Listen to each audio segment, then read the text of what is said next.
दर्शक बंधु नारी मानकर मस्तक बा मुंड देखि सेमानकर प्रकृति किपरि होइଥାଏ सेही विषय कहबाकू जाउछि।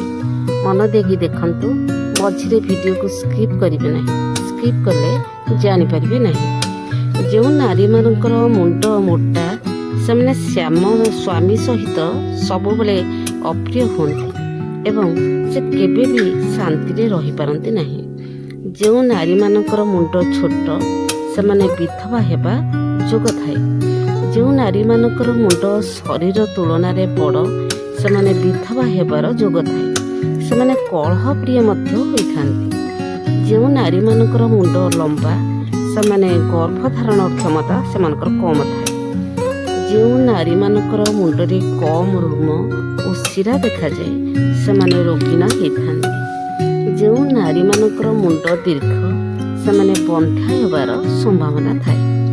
जो नारी मानकर मुंड अस्वाभाविक भावे चेप्टा सेमाने आजीवन रोगिना होइथांती। जो नारी मानकर मुंड असमान और नड़िया परी आगको बाहरी थाए सेमाने भविष्यत रे पागल हेबार संभावना थाए। जो स्त्री मानकर मुंड छोट सेमाने विधवा हेबार संभावना थाए। जो महिला मानकर मुंड बड़ सेमाने कलह प्रिय होइथांती। जो स्त्री मानकर मुंड लंबा होइथाए सेमानकर संतान धारणा क्षमता कम होइथाए। जो स्त्री मानकर मुंड शरीर ठारू बड़ हुई सेमानक स्वामी वियोगर संभावना थाए, अर्थात सेमाने विधवा हेबार संभावना थाए। जो स्त्रीर मुंड दीर्घ सेमाने बंध्या होइथांती।